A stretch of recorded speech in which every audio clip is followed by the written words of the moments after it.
NBC Sports, home of the Olympic Games, the NHL, the Triple Crown, the Indianapolis 500, and Primetime's #1 show, Sunday Night Football, only on NBC. Good morning. We are live on the biggest day of the year in motorsports at the biggest single-day sporting event in the world. It's an overcast late Sunday morning at the Indianapolis Motor Speedway, where a crowd of over 300,000 are settling in, some here overnight, waiting for 6 a.m.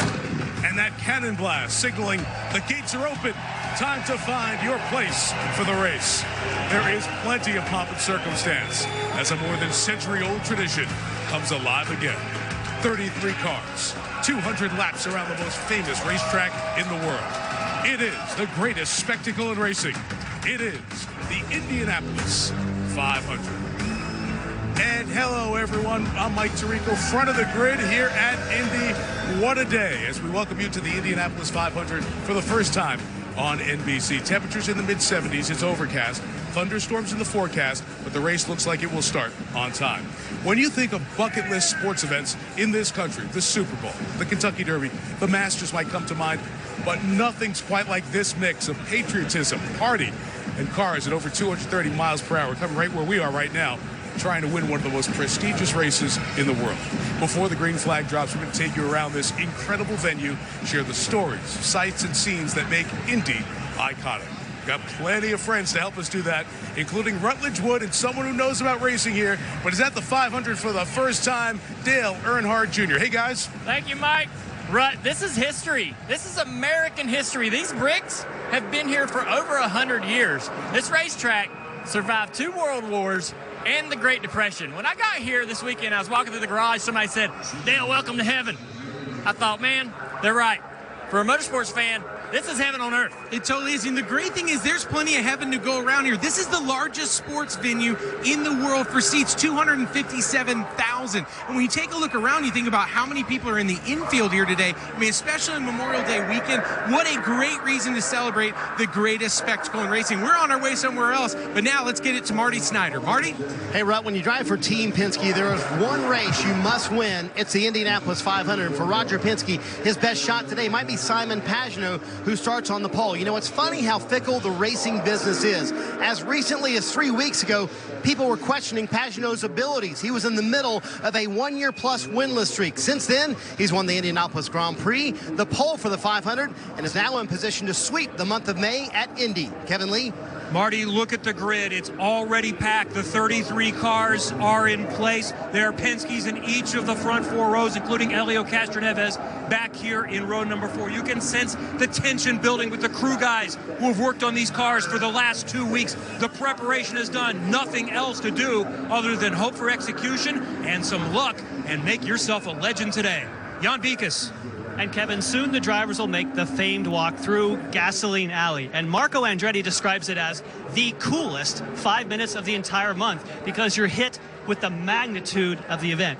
Imagine for Marco how that'll be magnified. He'll walk through alongside grandfather Mario on the 50th anniversary of his Indy 500 win. And Kelly Stavis, this will be the 47th year, and Andretti will make this walk.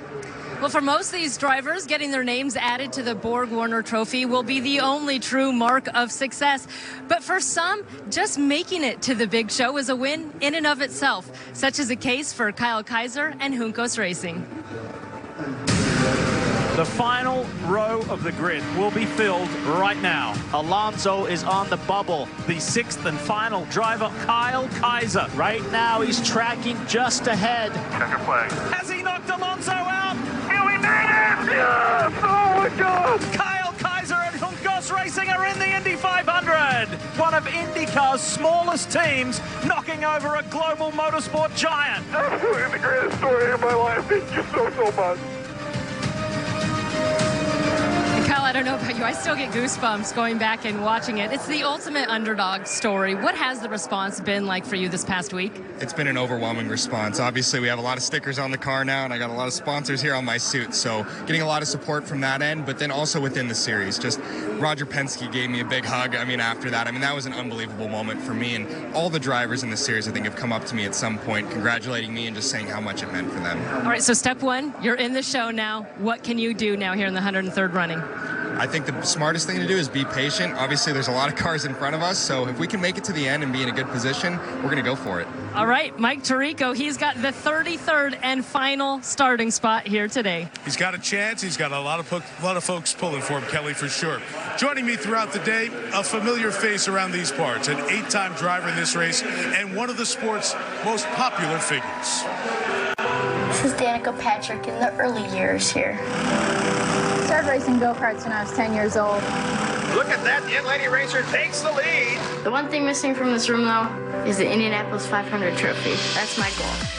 We are down to the final 10 laps. Look at this. It is Danica Patrick leading with Dan Weldon sitting in second. 187 men have done it, never a woman until today. Danica Patrick is for real, and she leads. Returning for her first Indy 500 since 2011 and retiring from racing at the conclusion of today's event, Danica Patrick. Last year it was return and retire, and now it's return. Back at the Indy 500. Thrilled to have Danica Patrick by our side throughout the day. Well, you're back with a different role again. I am back, though. Encore to the encore. Yeah, I think what's cool is that the part that stressed me out before, which was the race, is now what I'm really, really looking forward to. Oh, and it's a little less dangerous as well. Slightly. No damage is going to be done to you here, I promise. Look behind us. The grid's coming alive. All these folks, you've got beers, you got babies, all the colors, all the coolers. As a driver, did you see any of this pomp and circumstance in the build-up to the race? No. So I'm experiencing you guys. Hello. For the first time today, because as a driver, I didn't want to be distracted in an unusual way from the day because I still had to do my usual job. I still had to drive the car. So I kind of felt like I was almost in hibernation mode, like protection mode with my energy, my emotions, and tried to stay really calm. What is the morning like for the drivers? What are they going through? For me, my morning was always very routine. I believed in that as a driver, to have my regular routine at home be very similar to my routine at the racetrack. So, it included plenty of time for breakfast to relax. I called it me time. And always 2 cups of coffee. So I have full relaxation mode in the morning. I give myself at least 90 minutes. All right, this is everyone time here today. So we're glad you're with us throughout as we get you set for the race. Every driver today is hoping to be a part of the century of history here at a place that has seen it all. Just ask the men who've crossed the Yard of Bricks before, including maybe the most famous of them all, Mario Andretti. Let me tell you a story about the bricks. A long time ago, the Indianapolis Motor Speedway was covered in bricks all the way around. As years went by, asphalt replaced them, but not all of them. There's still a strip of the original foundation right at the finish line, 36 inches wide. They call it the Yard of Bricks. And those bricks have seen it all. They've seen more than 100 runnings of the Indianapolis 500, the most famous race in the world.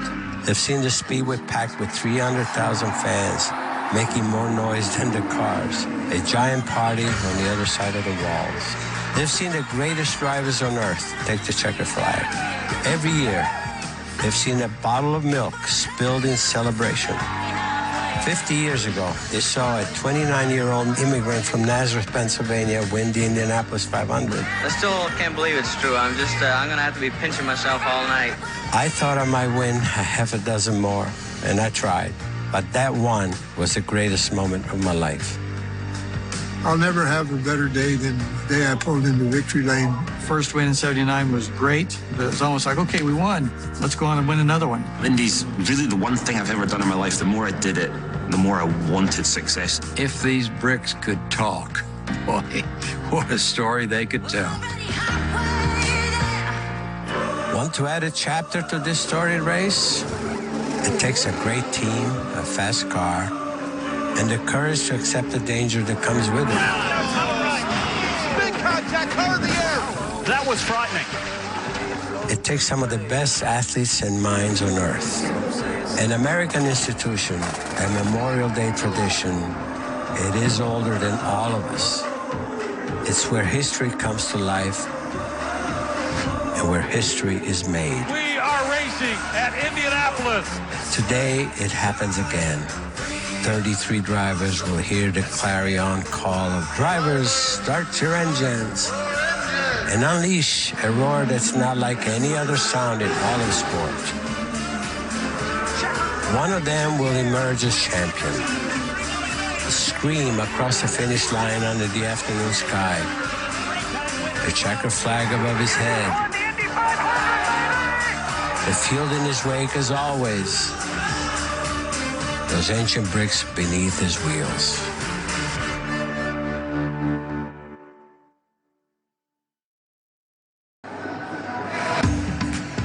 This Sunday, aerial coverage brought to you by Mullen Kiantu K50 Electric Automobile.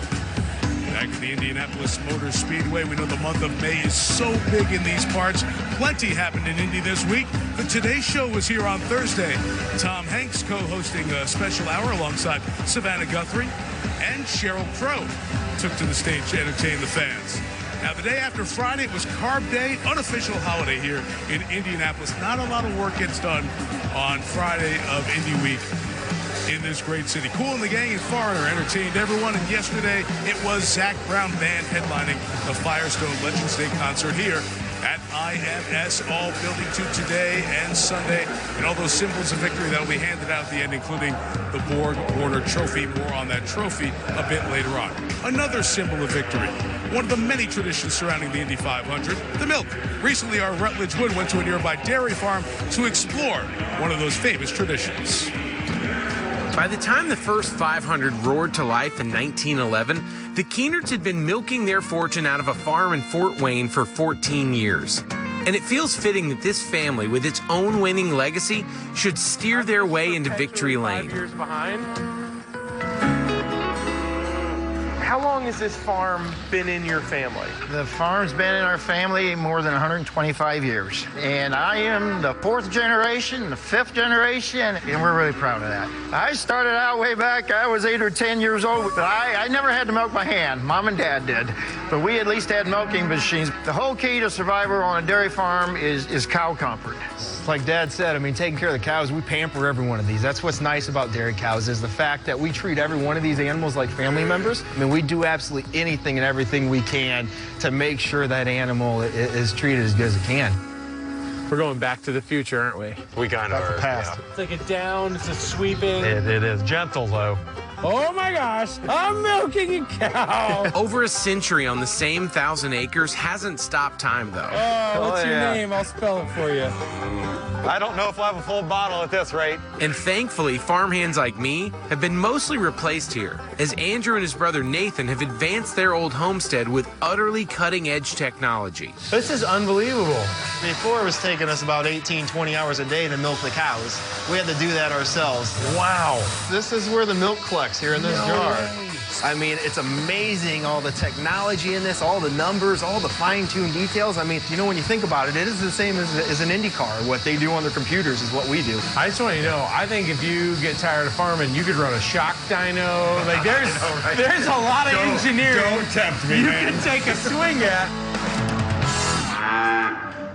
Lord Jesus, be our... For a family like the Keenerts, who've kept this dairy going for so many years, being a part of modern Indiana tradition like the 500 sure is a moving experience. Here is to 5 generations of family, farming, and love. Thanks for having me. What a treat. Thank you. Here's to you guys. Cheers. You got a big job. I do. I got a big job and a big honor, I guess, representing not only my family here, but every dairy farmer in the world. It's a big deal. It is. And that responsibility continued this morning. Andrew, 5th generation of the Keener family, arrived with the drink that the 33 drivers hope to douse themselves with later this afternoon. One of those drivers, 38-year-old local favorite, Indianapolis native, what it would mean to Ed Carpenter to douse himself with the milk. He's standing by with Marty Snyder.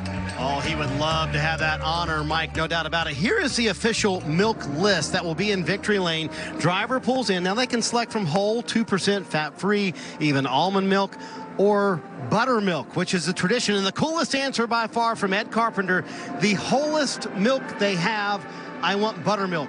Per tradition. Ed does not fool around with this tradition, so let's chat about it. Have you thought this all the way through? I mean, you sure buttermilk? That's what Louis had in 1933 that kicked this whole thing off. So Indianapolis is all about tradition. I respect this race so much, and that's what he wanted us to have. Buttermilk. James Hinchcliffe also said that, by the way, but you said he stole the answer from you. So let's talk about, do you feel confident enough that you'll be the one drinking milk at the end of the day? I feel very good. You know, I mean, I'm not the type of guy that's going to say, yeah, we're going to win this thing. That's just not who I am. But I believe we can. I believe we have the car to do it. I believe we have the team to do it. We've showed that all month. We showed that we were capable last year. So just hoping to go out and do my job and keep the preferred freezer Chevy towards the front. Hopefully my teammates will be there with me, and we can have a battle whenever the end is. He mentioned Louis. That's Louis Meyer, 1933. So his mom, Mike, told him, hey, on a hot day, buttermilk will cool you down. I don't know, though. I don't know if I go with that. I don't know if I could go with buttermilk in Victory Lane. No chance, but Ed will feel no pain if he's the hometown hero who crosses the yard of bricks first. Danica, you drove for Ed's team in your return to Indy last year, so you've got great insight on what a hometown win would mean to Ed Carpenter. Well, in deciding, last year who to drive for at the Indy 500 for myself, I was like, look, Ed Carpenter's team always does fantastic here, and he would be such a heroic win. Being from Indiana and going to school here, I mean, he gets serious roars here at the 500 when he's announced. So it'd be a big day for Indiana and for the Indianapolis 500. And his team's always so strong. So I was very fortunate to drive for him last year. Had a very fast car myself, so he'd be a great victory. We'll see if that happens. By the way, the whole milk thing, anybody who follows you on Instagram knows you're a workout fiend. I'm going to assume skim milk for you. I actually asked for chocolate milk every year, and I was like, come on, pitch for me, go get the chocolate milk, and they were like, no, we can't do that. So, I always pick skim then, just we're because taking care of you, it gets the coldest too. Look, your Indy dreams are coming true. Here's your chocolate milk on Indy 500 Sunday. See? Oh. Take care of you here. Welcome to Indy. While the milk may be what the drivers are hoping to drink at the end of this day, it's certainly not the drink of choice over at the Snake Pit. We're going to visit one of the wildest scenes in sports coming up in just a little bit. Speaking of great scenes, it will be that tomorrow in Boston. Stanley Cup final starts as Stanley Cup made a pit stop here, getting a special ride around the Speedway from Mario Andretti in the two-seater. It is St. Louis and Boston, game one of the Stanley Cup final, 8 Eastern, right here tomorrow night on NBC. Now, after game 2 of the final, which is on NBCSN Wednesday night, we have my half-hour conversation with Lance Armstrong. For a man who beat cancer, raised $500 million to fight the disease, and won the Tour de France 7 times, to one of America's most vilified athletes who's doping and lying about it, stripped him of those titles, and a lot more. His story is a complicated one. Here's a sneak peek at our sit-down. It's taken years and years and years of introspective and work and therapy and just understanding what it meant. I mean, you're asking me about what I think the 99 Tour meant to cancer survivors or to the cancer community. Right. 5 years ago, my answer was, what the hell's the problem? Just get over it. Look at all the good I did. But as I sit here today, and it's a process, you can't just get over it. It's a big story. His story was big, still is. Lance Armstrong, next stage. Commercial-free, 30 minutes after the Stanley Cup final, Wednesday night on NBCSN. Back in Indy after this.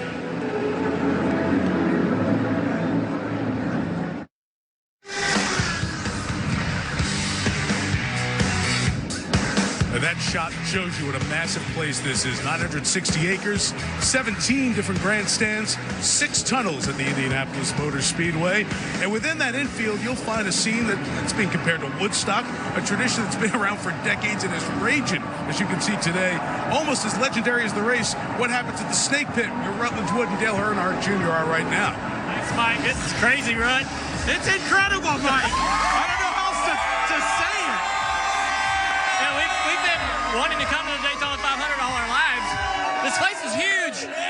One thing they told me we had to see before we left was the snake pit.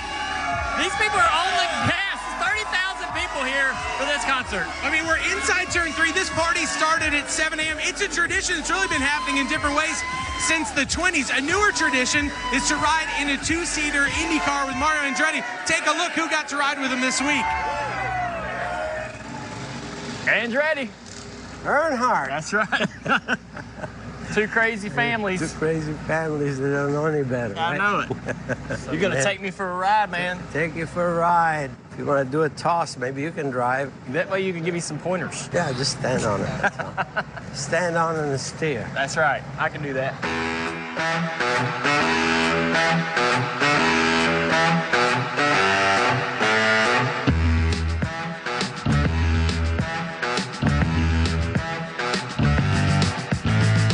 Tight enough there? Yep. Ready? Yep.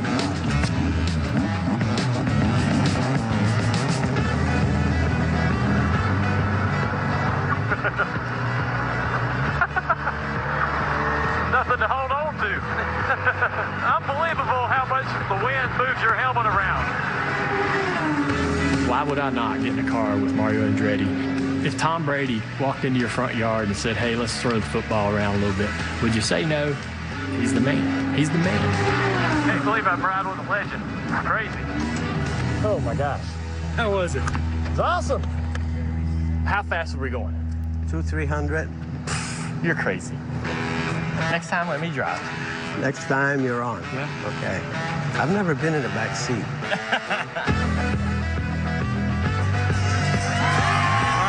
That looked amazing.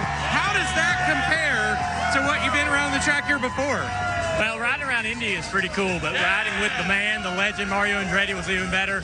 But this Indy 500 tradition in St. Pit, it might top it all. I can't believe how insane this party is. I partied hard, but I've never partied this hard. What about yesterday? We had a good time. We went and found a little history for you. We did. We went down over to the creek out here out back, and there's all these bricks they pulled up in the 30s. We were able to find a full brick to take home. A lot of people have told me about doing that. I've never done it, so I got an Indy 500 brick to take home, back to the house, back to North Carolina. I can't wait.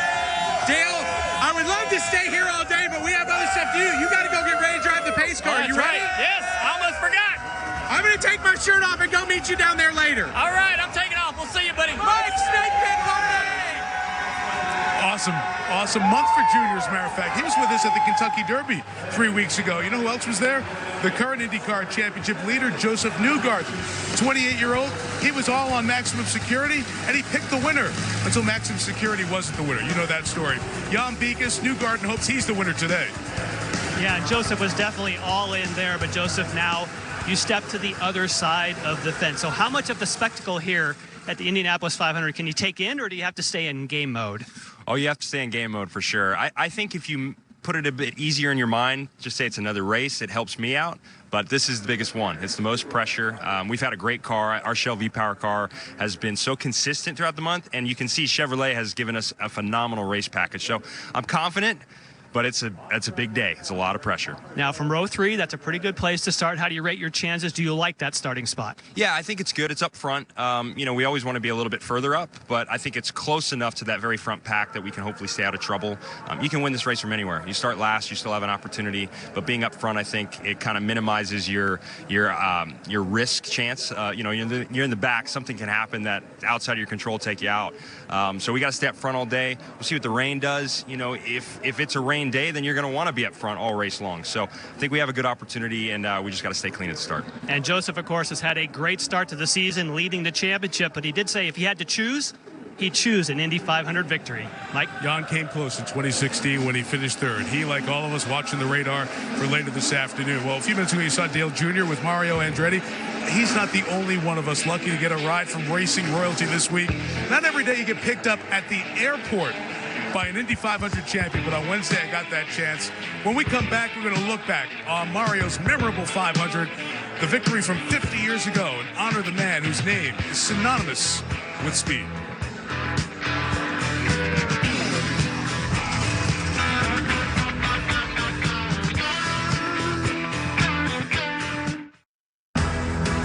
NBC's coverage of the 103rd Indianapolis 500 is brought to you by the all-new Chevy Silverado, the strongest, most advanced Silverado ever. Century of history celebrated at Indy here, and it's a worldwide event. 33 drivers from 11 countries, 15 Americans. A lot of folks talking about a teenager, Colton Herta, a young man from California, has been around racing his entire life.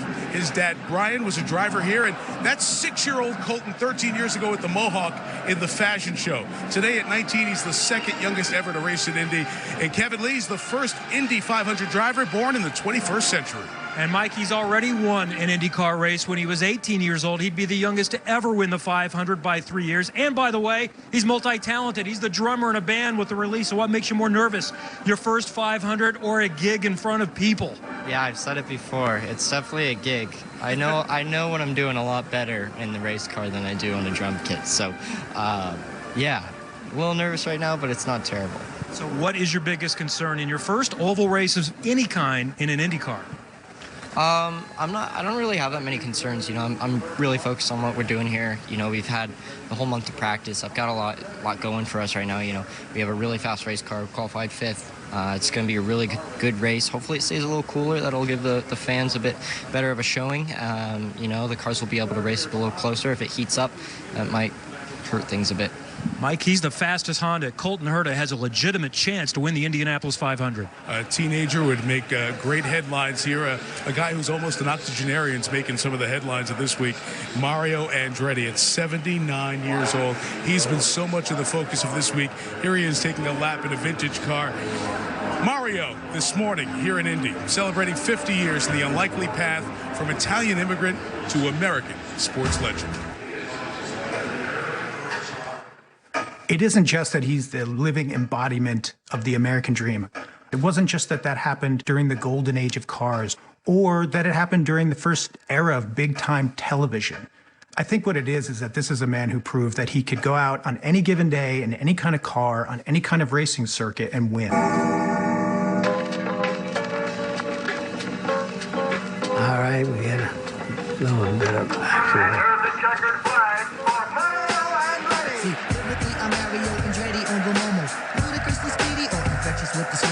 Mario Andretti's the OG. Mario Andretti, that's the name. He did everything. NASCAR, Indy cars, Formula One. His name's synonymous with all things fast. He's the man. He's the man. America's premier ace, Mario Andretti. Mario Andretti. Mario Andretti takes the flag. Who do you think you are, Mario Andretti? The crowd beginning to pay its tribute to Andretti, the young man who came to this country at the age of 14 as an immigrant from Italy. Winning Indy 500 does change your life in a very positive way. This event has such a far reach. Mario, you have won the Indianapolis 500. What thoughts are going through your mind now in the moments after victory? Jim, just thoughts of happiness, believe me. I still can't believe it's true. I'm going to have to be pinching myself all night until tomorrow. Mario wins 500. Tell me, can there ever be a better feeling for a once 14-year-old boy who almost cried when he sailed past the Statue of Liberty? You not only become an American citizen, but a famous American citizen.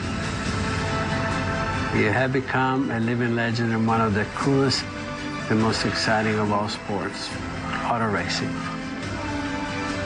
Says Mario, the feeling is hard to describe.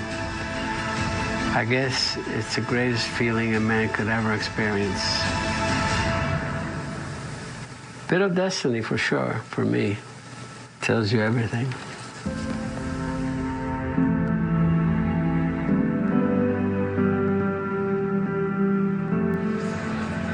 "50 years ago, the winners didn't get the little version of the Borg Warner Trophy. They do now, and they do a little catch-up here as Mario will be honored in a special ceremony. His son Michael here as well.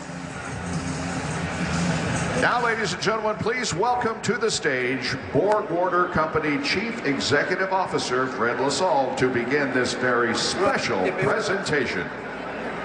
500 millas de Indianápolis y en la grilla de partida 33 pilotos que por una de las historias de esta semana ha sido sin duda lo heroico del sin que se metió en el último lugar de la silla, sin nada menos que desbancando a Fernando Alonso. So this morning, Borg Warner is fixing this, and Borg Warner is so pleased to offer Mario your baby Borg, and I'd love you, Michael, to give this baby Borg to your dad.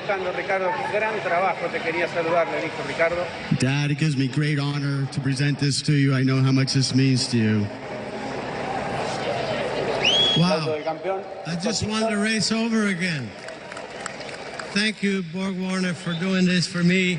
It means a great, great deal because this will join some of the other trophies, and I think it will have the place of honor in my trophy case. So, again, I cannot express my gratitude, and what a wonderful day. And I just hope we can bring another one home today. So, thank you very much. Race fans, let's salute the great one, Mario Andretti. Thank you. He might be 79, but he has the spirit of a 30-year-old. We've both spent time around him this week, Danica. You got to see him yesterday. He's amazing, isn't he? Oh, man, I walked up to him, and he's just looking like a stud, too, right? His suit's kind of partially unzipped, no shirt on, just casually hanging out, about to drive a race car around the track, giving two-seater rides at 79 years old. And I was like, Mario, how long are you going to keep doing this? They're going to have to, like, pry you out of the car. But it just shows how much he loves racing and loves cars. He won 50 years ago. The family has come so close so often, and you got to experience it firsthand driving for a team co-owned by son Michael, who we just saw. I saw it on a weekly basis with them, obviously driving for Michael, and Marco was my teammate. Their love for the Indianapolis 500 runs so deep, but there's such a love-hate relationship because it's eluded them as a family so many times. Even Marco, in his first year, lost it on the last straightaway of the last lap in a dramatic finish. So such a love for this race, though, overall, more than anything. It's special. I mean, you can't not notice how special it is here. Can it be Mario's grandson, Marco, today is standing by now with Marty Snyder. And Mike, we are just outside the green room, all the drivers filing in, the Purdue band right beside us, and Marco getting a high five from Joseph Newgarden. You know, you said 50 years of domination for the Andrettis, but no win since 1969. Do you feel added pressure in this race just because of your last name? I don't know about added pressure. I think it's, I feel great. Like, I feel a lot of positive energy, and a lot of people, I think it would be a pretty popular win if we're able to make it happen. So, no, I think it's all good things, man. I mean, this race brings a lot of pressure anyway, but, you know, to win it, especially this year, is obviously be the cherry on top. You said for the month of May this year, you changed philosophies. Kind of what did you change and why? It's just, it could be a roller coaster of a month, and it is, but what I've learned is literally the last third of the Indy 500 is what matters. He's got to learn that. But, yeah, I mean, it's only the race that matters during the whole month. And so when I'm second, I wasn't overjoyed. And when I'm 29th in practice, I was fine. So just, you know, you don't get caught up in the emotions of it. It's just, you know, we just need to be at the right place at the right time when it counts. Mikey mentions the pressure of this. He told me if I could win, it would be a 1 million-pound gorilla off of my back. He'll start on the inside of row 4, one of 5 Andretti Autosports Hondas in the field for this 103rd Indianapolis 500. Last May, an agonizing bump day left James Hinchcliffe out of the Indy 500. Fast forward 12 months, the 32-year-old Canadian's back, representing a team that's endured its fair share of hardship over the years. That story next.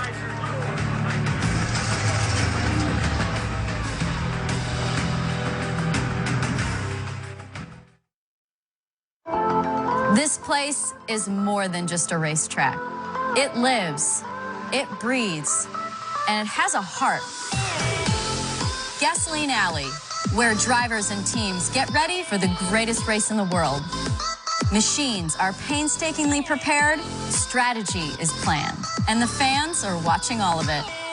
Some with curiosity, some with wonder.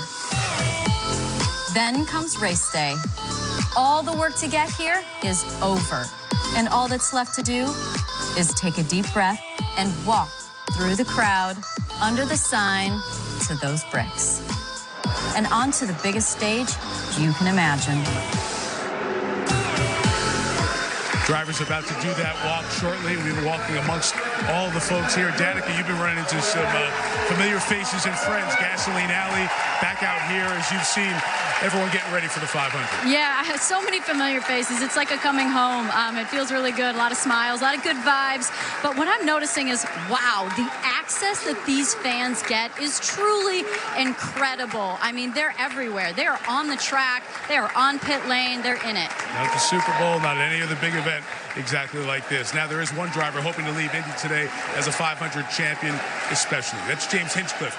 He and childhood friend Robert Wickens have reaped the rewards of this sport, but have also come to know all too well the risk that comes with it.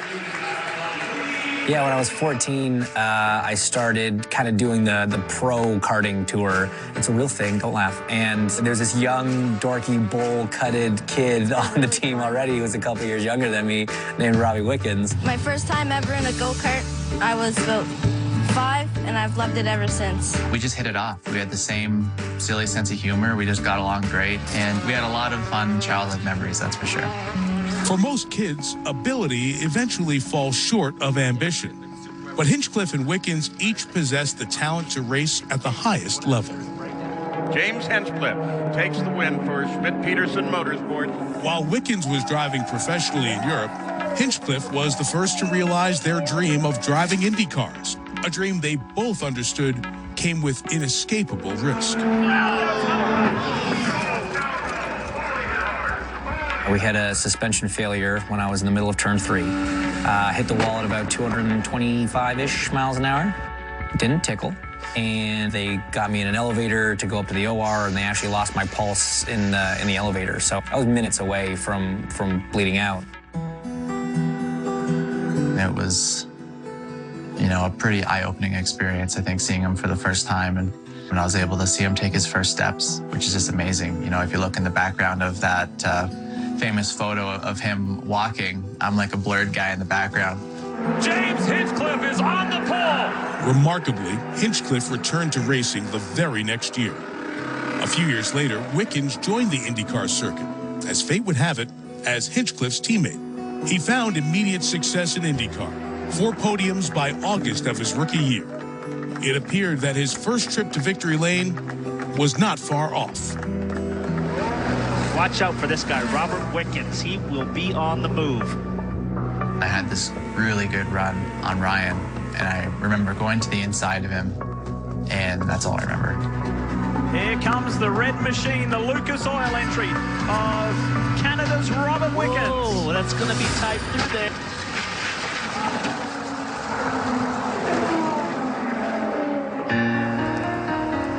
2 broken legs, a broken arm, pair of broken hands, and a spinal cord injury that left Wickens paralyzed from the waist down. After 10 days in a coma, he was lucky to wake up at all. When he woke up, I was wearing these compression gloves because of the injury to my hand. And he looks over at me as best he can. He looks over and he goes, "Sick gloves, bro."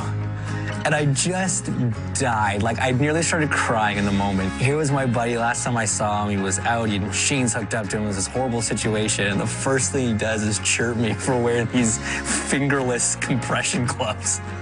Everyone was telling me, like, there's a very low percentage that you'll be able to walk again or you're never going to race again. And I was just saying, like, it's all BS. Like, I'm going to do all those things. Being back at a racetrack makes everything feel a whole lot better. Ryan Wickens is going to race again. There's no doubt about that. Don't be surprised with anything, because he can do it all. This is the way I'm wired. I think I'm going to prove some people wrong when I finally get back in a race car.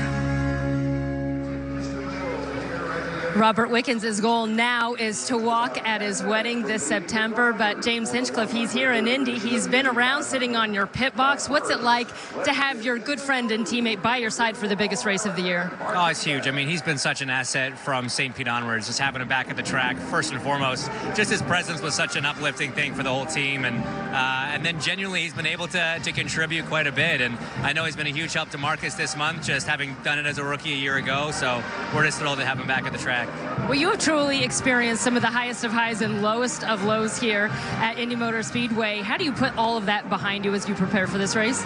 You know what? In this sport, you've got to put every day behind you, no matter whether it was a good result or a bad result. Whatever you did yesterday, it doesn't matter today. And so, you know, we're truly a year past whatever happened last year. We're several years past whatever happened in 15, even 16, even the good days. Like I said, pole in 16 means nothing in 17, means nothing in 18. So for us, every time we drive through the tunnel here at 16 in Georgetown, it's about starting fresh, focusing on what we can do well today. And today it's about trying to get to the front. And that's because you will be starting 32nd out of the 33 cars. How do you move your way forward?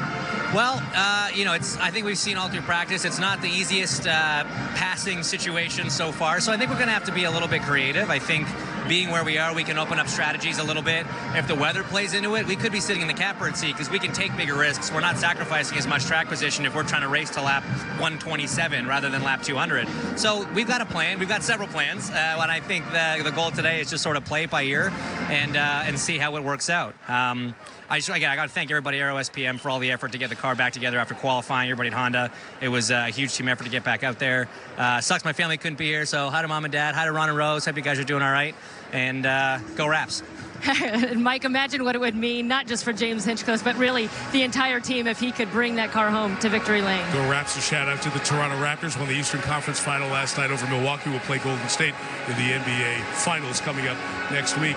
You know, you see the piece, you think of Wickens, you think of Hinchcliffe and Danica. It is that reminder. There's pomp, there's circumstances, celebratory, but there's reality. I mean, there is life and death in this sport every time every driver climbs into a car. I have to say that it's what I think about now, but when I was in the car, you have tunnel vision to whatever your goal is, and being afraid of the dangers or the distractions or the workload or whatever it took to get there was not helpful for accomplishing it. So there was, this is the best way to say it, there was an awareness for the danger, but not a fear of it. Would you get back in the car now, having been out and seeing how dangerous it is? No. So there's no comeback. Yeah, I think that's it, is that now I look at it and I can recognize that danger. Right. And even my family and close friends are like, I'm so glad that you got out without any injuries. And that's the reality of it. But when you're in it to win it. And those are the thoughts that are somewhere suppressed in the minds of all these drivers. They're also got a tunnel vision trying to stay focused on the task at hand coming up today. And as the drivers make their way from Gasoline Alley out towards the track, let's look at some of them. Tony Kanaan, a winner back here. Oh, fantastic on restarts. Watch him there. Connor Daly, who's going to start in the middle of row 4. Alexander Rossi is going to be on the outside of row 3 for the 500. Connor's got a good car. And Rossi, he won here a few years ago, and I think he wants to prove he can do it off of strategy. Rossi, the winner of this race in 2016. Connor Daly, local hopes, his 6th Indy 500. How about the man on the pole, Simon Pagenaud? He's my pick. I think he's on a mission. I think Simon's going to have a fantastic race, and of course, he's on the pole. His 8th Indianapolis 500. And Graham Rahal, his dad won here over 3 decades ago. Could have become a father-son Indy winning combination. Yeah, I drove for his dad, too, so I know how good their cars are, and he's aggressive. I mean, we saw him tap the wall in practice on carb day. I'm sure he's going to be going for it.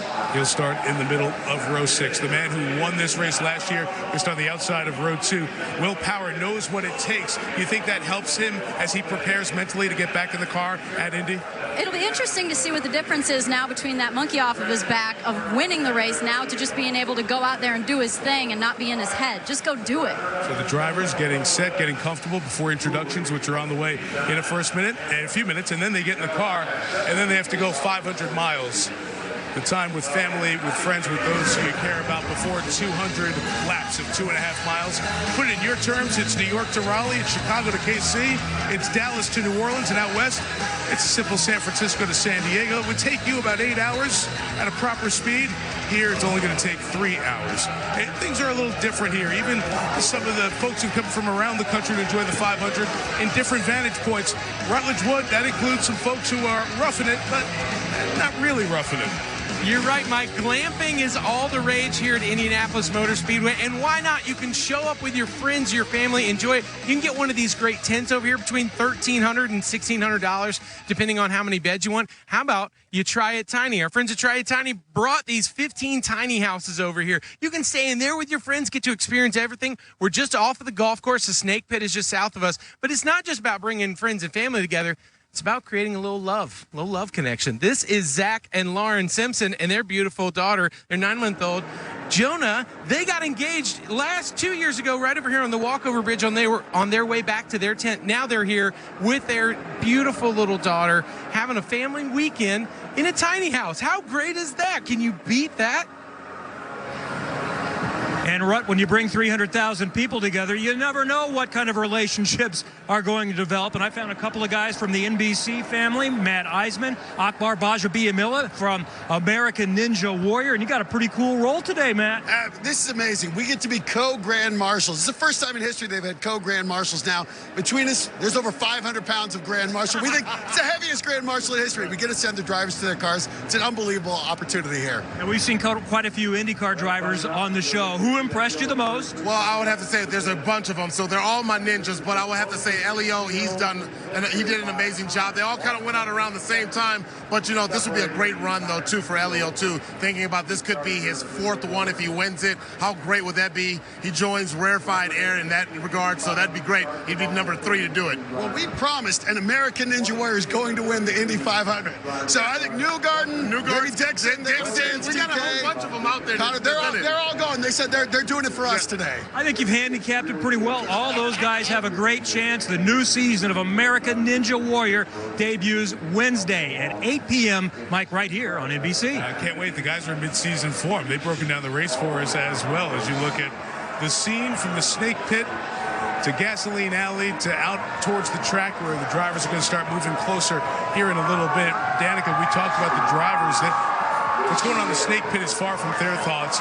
Their thoughts are in different places for different drivers. How did you handle those few minutes as everybody was kind of getting ready to get towards their cars and settle in with all these people still here? Oh my gosh, it is crazy. So I'd like to take this opportunity to apologize to the fans that may have been ignored or I might not have looked at as I kept my eyes down and tunnel vision in my car.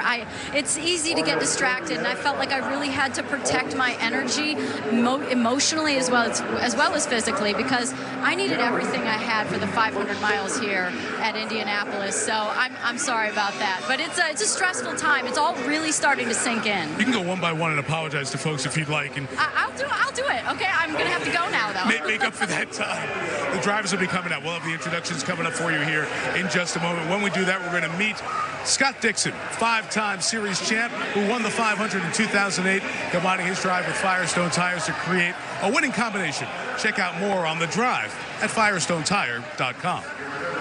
What's made me time tested is being able to adapt. The cars have changed tenfold. The only thing that has stayed the same is actually the tires that I've been winning on.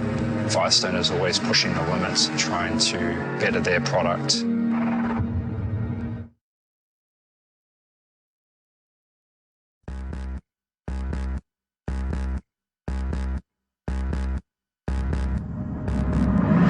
It's not the fastest lap. It's the fastest 200 laps.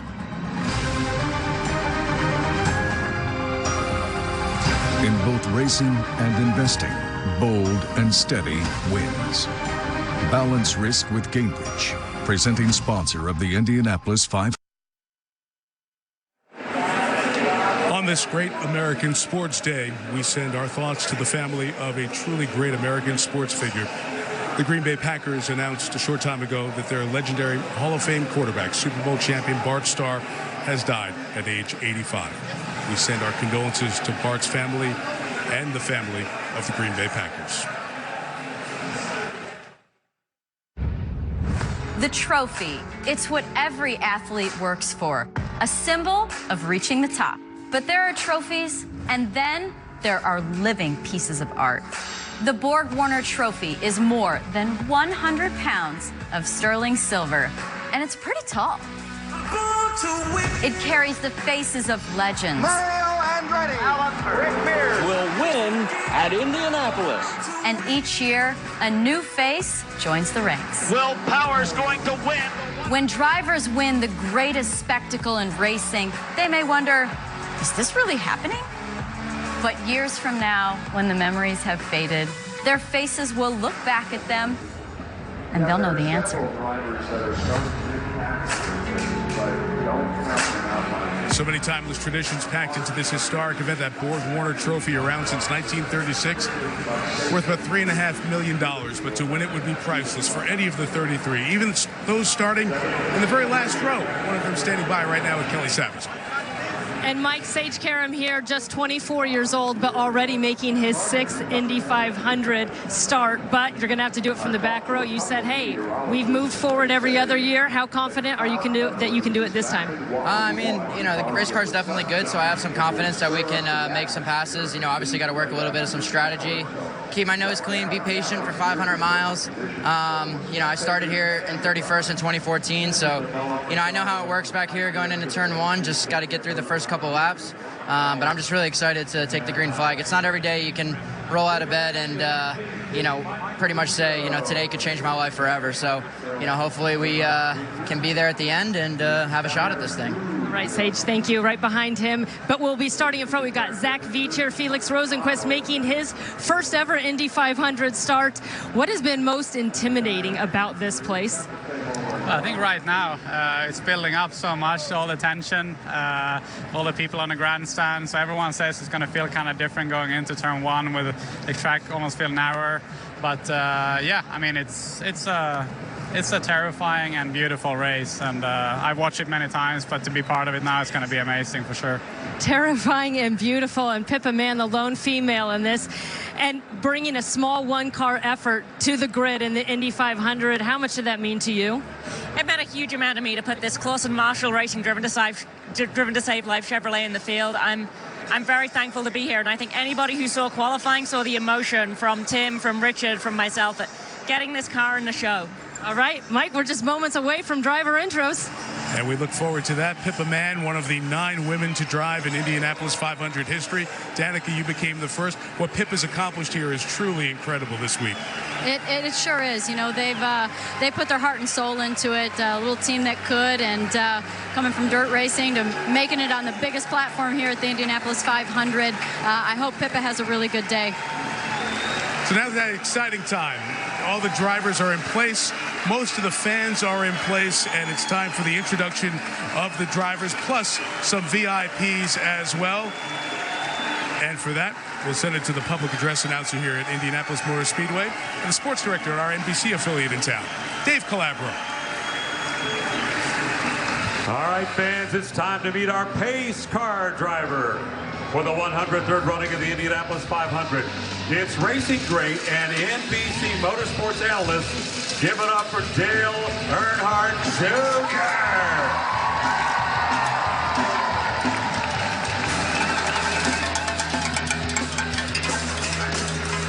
And leading the field of the green flag in the Honda two-seater, he's back for one more lap. Hall of Famer Mario Andretti.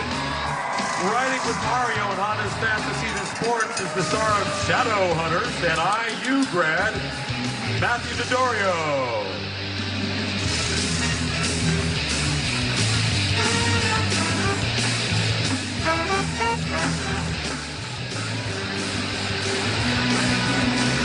And now, fans, let's meet the drivers for the 103rd running of the Indianapolis 500. His stunning upset performance in last Sunday's shootout earned him the 33rd position. It's Kyle Kaiser. The 2011 IndyCar Rookie of the Year from Toronto, Canada, James Hinchcliffe. And making his 6th Indy 500 start, former Indy Lights champion Sage-Karam.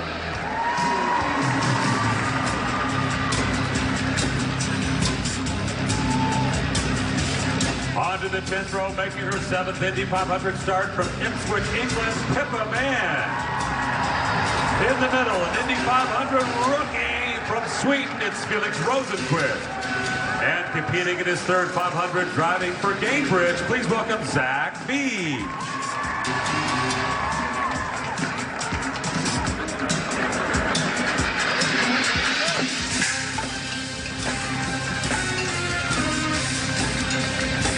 Row 9 is all British. First starting 27th, Indy 500 rookie from Manchester, Tim Handley. In the middle, making his first Indy 500 debut from Warwick, England, Jordan King. Starting in his 3rd 500 from Bassingham, England, it's Jack Harvey.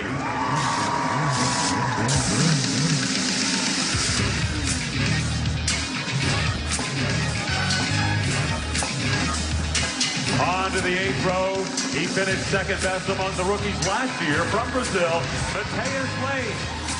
Starting 23rd, another rookie, Santino Ferrucci. And ladies and gentlemen, please welcome the 2014 Indianapolis 500 champion, Ryan Hunter-Reay.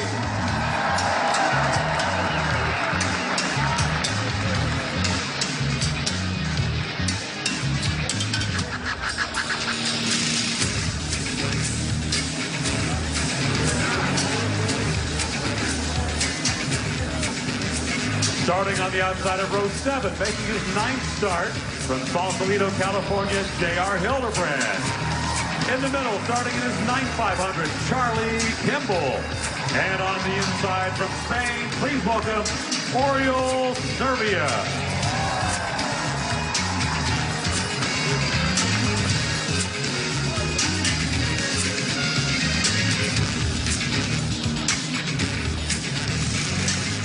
On to row 6, 5-time IndyCar Series champion and our 2008 Indy 500 winner from New Zealand, Scott Dixon. 6-time race winner at IndyCar, making his 12th 500 appearance, Graham Rahal. And it's TK, the 2013 Indianapolis 500 champion. Please welcome Tony Kanai.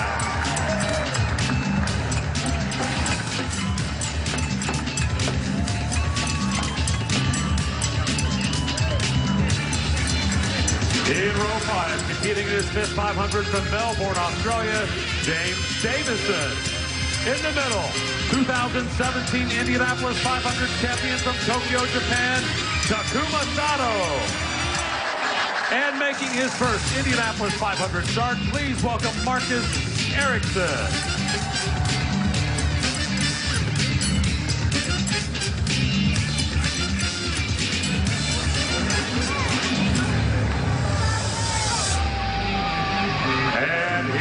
Row 4, ladies and gentlemen, it's Spider-Man! 3-time Indianapolis 500 champion, Elio Castroneves. And from Noblesville, Indiana, making his 6th 500 start, please welcome Connor Daly. And continuing the family tradition in his 14th Indianapolis 500 is Marco Andretti.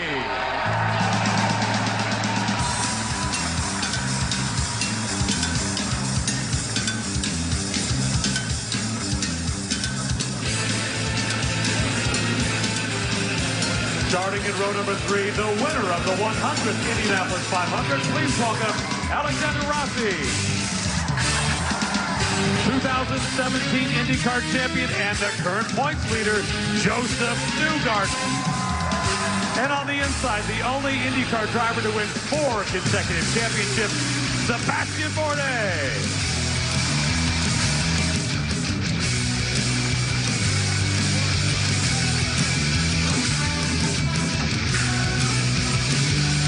And in row 2, please welcome back the defending champion of the Indianapolis 500, Will Power. In the middle, he's the fastest rookie in the field, 19-year-old Colton Herta. And starting 4th from Dubai, please welcome Ed Jones.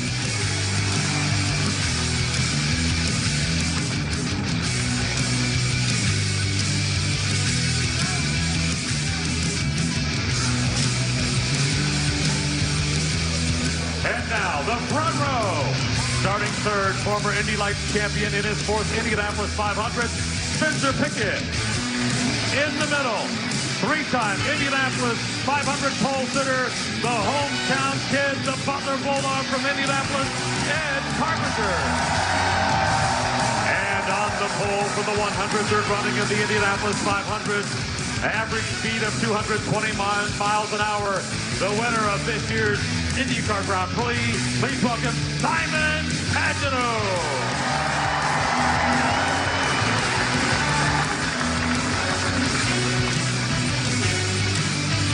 Here they are, fans, the 33 drivers for the 103rd running of the Indianapolis 500. Let's give them a round of applause.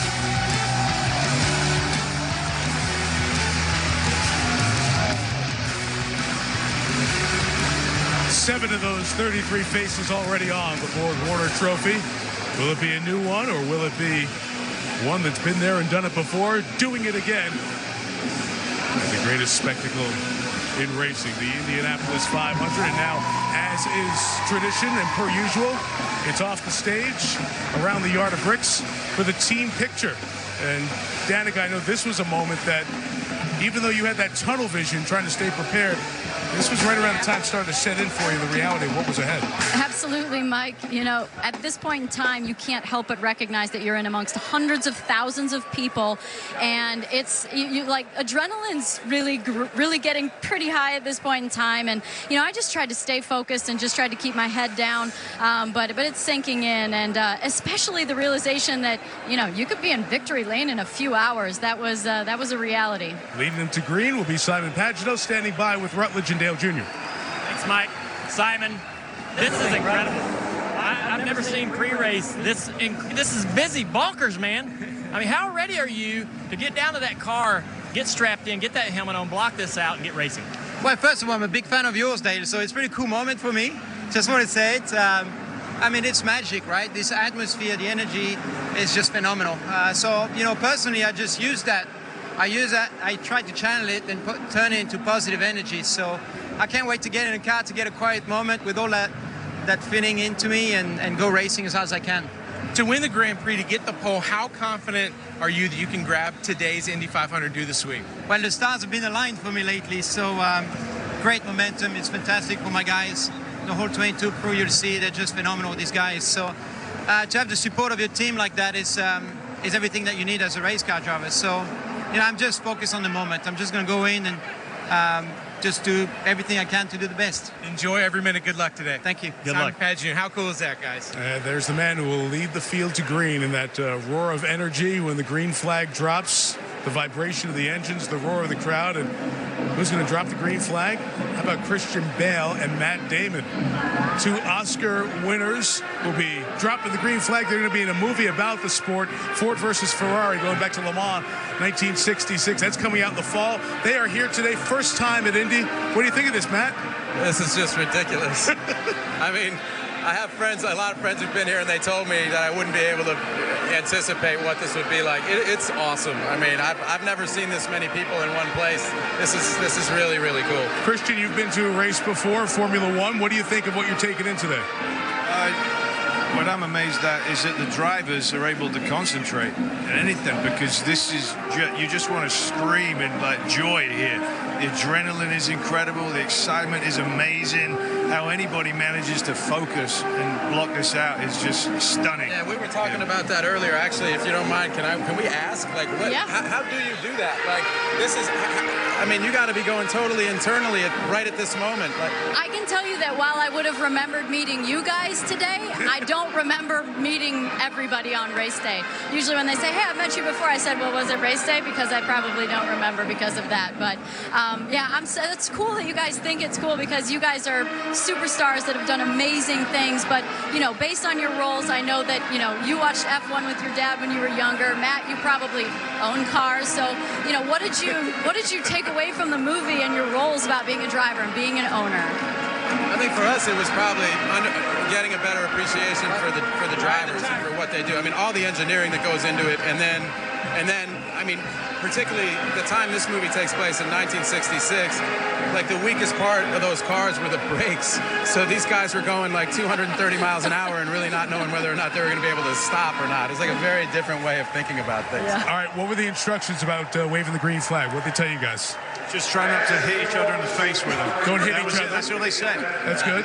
We're going with the synchronized style. It's very, you know, it's a double green. You know, I don't know if that's been attempted here. But you know, Jack Nicholson stayed up there for a while, so don't overstay your welcome. No, I don't think they can get us down unless we come down of our own volition. So, Matt Damon, Christian Bale, guys, thanks. Enjoy the experience. We will. Great to have you with us here at the 500. The defending Indy 500 champion is one of the sport's most consistent performers and the brother of a comedian. His name, Will Power.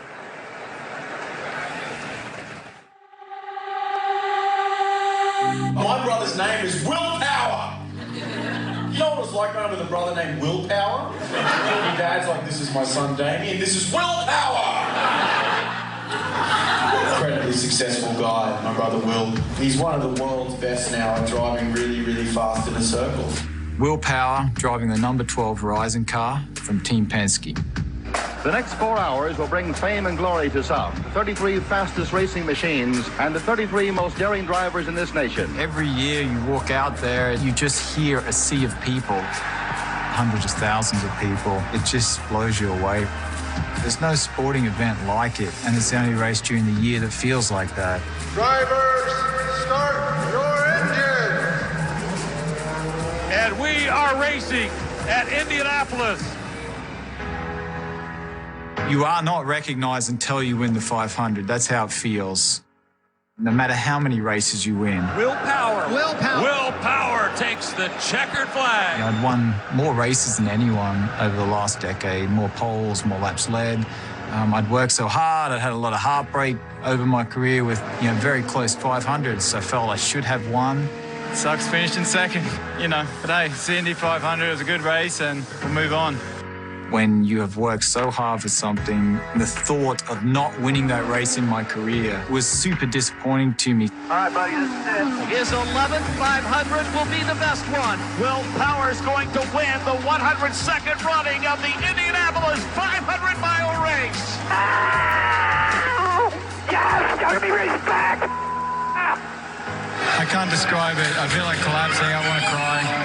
One of the coolest things was doing the victory lap and how many people hung around to give me a round of applause. Winning in front of that many, that was one of the things I used to visualize or think about when you won that race, was to have that many people cheer for you, and I will never forget it. An amazing, amazing day.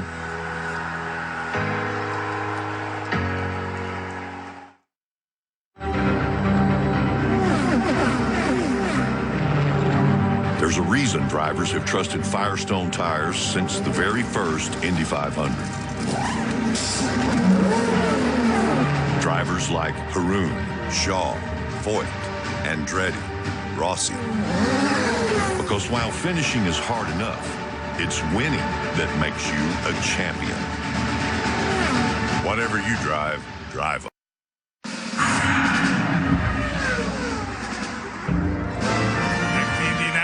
Motor Speedway as we get closer to the green flag of the 103rd running of the Indianapolis 500. Overcast, thunderstorms in the forecast for this afternoon. Looks like we'll start on time. The all-new Chevy Silverado leading the way for the ceremonial military lap. Chevrolet proudly supports all those who serve. For more information, go to ChevySalutes.com. On hand today, some troops from the Indiana National Guard. Some 600 of them were honored a short time ago. The Guardsmen of the 38th Infantry Division will very soon be deploying to the Middle East, sent along with the prayers and the good wishes from all of us on hand here today. And seeing them does serve as a reminder of why this weekend is truly important. Memorial Day is to honor those who have given the ultimate sacrifice while defending our country. So amongst this pomp and circumstance, we think of those and those who have lost someone special on this weekend as we honor America, and our pre-race ceremony continues here at Indianapolis Motor Speedway as the cars behind us get set for all the pomp and circumstance to come to an end and the green flag to drop for this 2019 Indy 500. One of the great Midwestern traditions is celebrating our country. Flags everywhere you go. All the neighborhoods around Indianapolis, people, in addition to their pride for this race, they want to tell you how many Indy 500s they've been to, also hold very dear to their heart our country and the military who serve, protect, and give us the opportunity to enjoy weekends like this, like those Indiana military National Guard troops who are about to be deployed. So we keep them all close to our hearts before we enjoy the entirety of this tremendous event. To defend our freedom.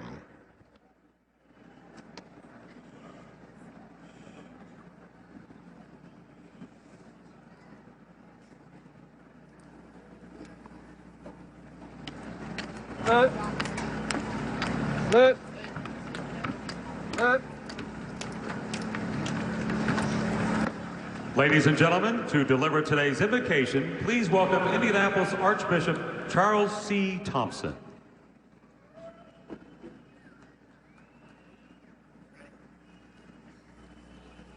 Let us pray.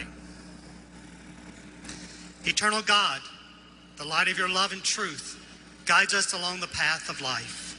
And so we pause this morning to express our heartfelt thanks for your presence in our world and for the many blessings that it brings.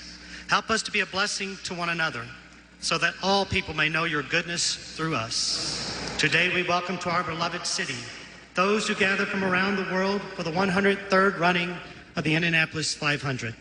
Keep safe, O Lord, the drivers, their teams, the officials, and the fans. May the excitement of this contest help us to compete well in our lives, to give you the glory in all we say and do. On this Memorial Day weekend, we commend to your eternal care those women and men who have died serving our country in the armed forces. May the example of their sacrificial service inspire us to offer selfless and courageous service in each of our communities. God bless those who have died for our freedom. God bless all those gathered for this greatest spectacle in racing. And God bless America. Amen.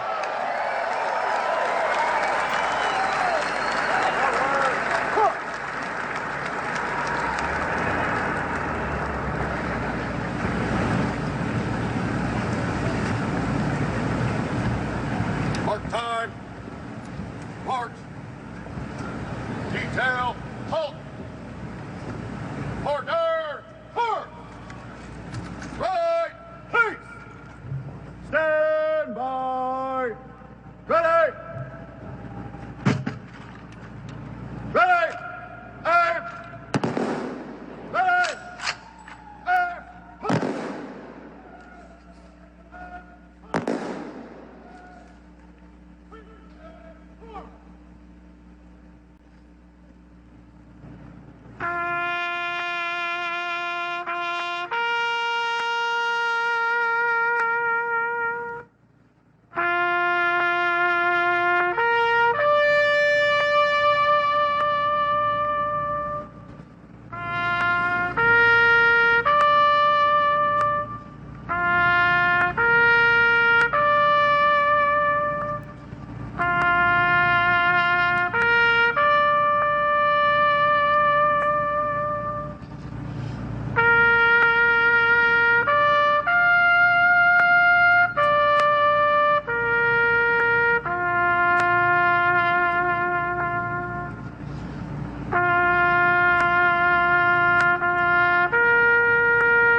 Stand beside her and guide her through the night with light from above. From the mountains to the prairies to the oceans, why with foam? God bless America, my home, sweet home. God bless America, land that I love. Stand beside her and guide her through the night with a light from above. From the mountains to the prairies to the oceans, why with fire?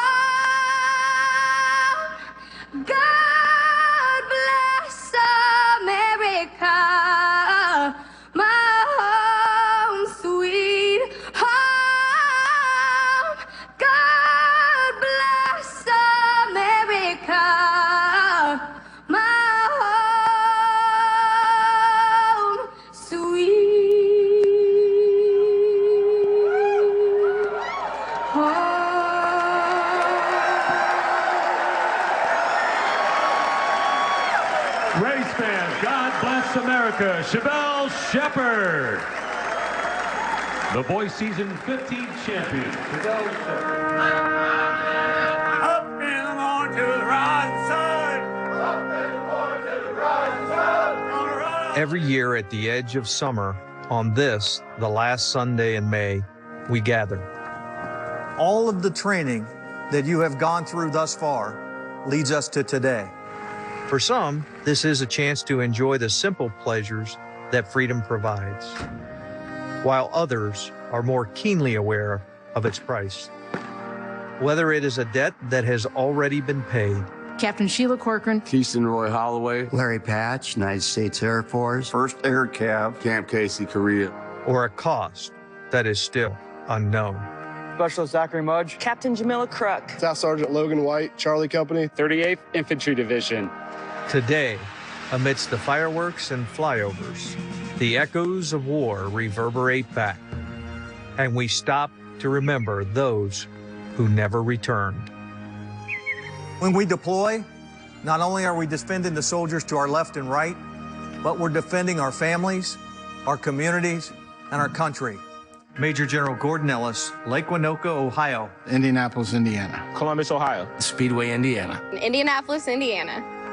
Will we honor their legacy and support the brave men and women who carry it on? Will we remember to never forget?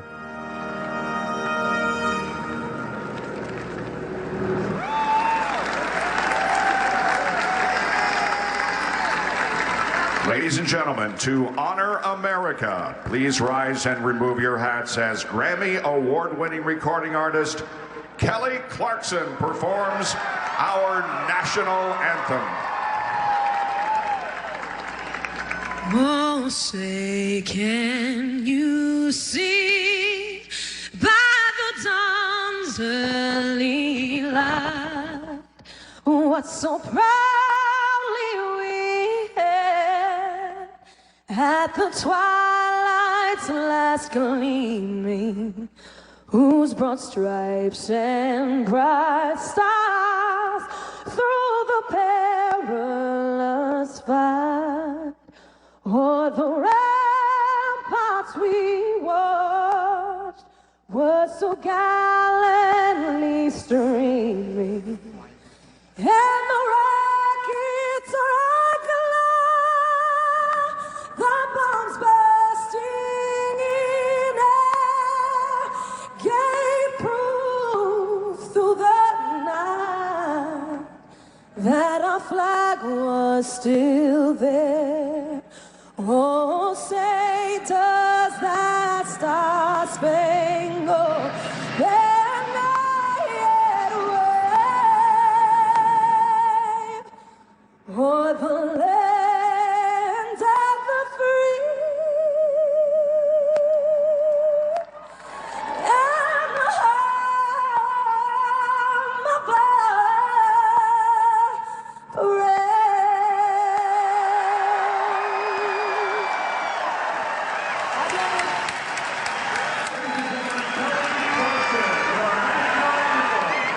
No better day or place to celebrate all that is America. The Indy 500 is next on NBC.